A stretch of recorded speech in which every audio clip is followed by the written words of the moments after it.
नमस्कार दोस्तों, जय हिंद। चंद्रयान 3 स्लीप मोड पर चला गया है। चंद्रयान 3 को 14-15 दिनों के लिए सुला दिया गया है।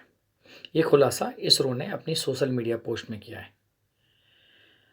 और इसरो ने यह भी कहा है कि जैसे ही सूरज की किरणें चांद पर दोबारा पहुंचेंगी तो प्रज्ञान रोवर फिर से एक्टिव हो जाएगा।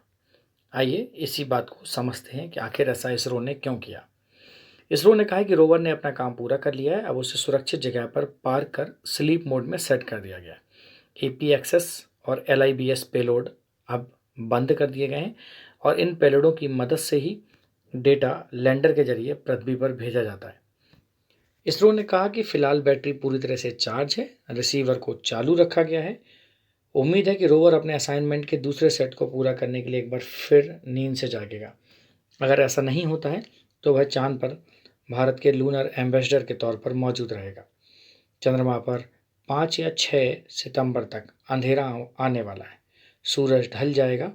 फिर लैंडर और रोवर अगले 14-15 दिन तक रात में रहेंगे, यानी चांद की रात शुरू होने वाली है।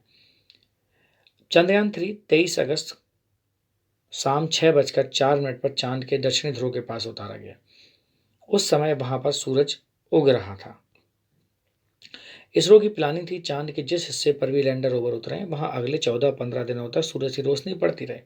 यानी अभी वहां पर दिन है, जो अगले 4-5 दिन ही और रहेगा।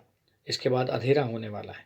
सूरज की रोशनी लैंडर रोवर पर नहीं पड़ेगी, इसलिए बैटरी को पूरी तरह से चार्ज करने के बाद ही सिस्टम को बंद किया गया, ताकि बाद में ज़रूरत पड़ने पर उन्हें फिर से ऑन किया जा सके। अब लैंडर और रोवर में सोलर पैनल लगे हुए हैं, जो सूरज से एनर्जी लेकर चार्ज होते हैं। जब तक सूरज की रोशनी मिलेगी उनकी बैटरी चार्ज होती रहेगी, वो काम करते रहेंगे। अंधेरा होने के बाद भी कुछ दिन या घंटे तक रोवर और लैंडर काम कर सकते हैं। ये उनकी बैटरी की चार्जिंग पर निर्भर करता है। लेकिन इसके बाद वो अगले 14-15 दिनों के बाद सूरज उगने का इंतजार करेंगे। हो सकता है सूरज उगने के बाद वो फिर से एक्टिव हो जाएं और अगले 14-15 दिन काम करें। चंद्रमा पर हर 14-15 दिन में ही सूरज उगता है, फिर इतने ही दिन अस्त रहता है। यानी वहाँ इतने दिनों तक रोशनी रहती है और इतने ही दिनों तक अंधेरा रहता है। चंद्रमा अपनी धुरी पर घूमते हुए धरती का चक्कर लगाता रहता है, इसलिए उसका एक हिस्सा सूरज के सामने आता है तो दूसरा पीछे चला जाता है।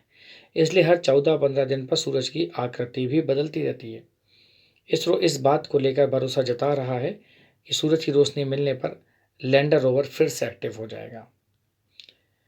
अब रोवर पर 2 पेलोड्स हैं। एक मैंने बात की थी LIBS का और APXS का। जो LIBS है इसको बोलते हैं लेज़र इंड्यूस ब्रेकडाउन स्पेक्ट्रोस्कोप। यह एक कंपोजिशन की स्टडी करेगा, जैसे magnesium, aluminium, silicon, potassium, tin, iron. ठीक है, ये अपने आसपास जो लैंडिंग साइट के आसपास चंद्रमा की सतह पर इनको तलाशेगा। दूसरा होता है APXS, इसको बोलते हैं अल्फा पार्टिकल एक्सरे स्पेक्ट्रोमीटर। यह चांद की जो सरफेस है उस पर मौजूद केमिकल्स, यानी केमिकल्स का अमाउंट क्या है, उसकी उसकी क्वालिटी की स्टडी करेगा। साथ ही मिनरल्स की भी खोज करेगा।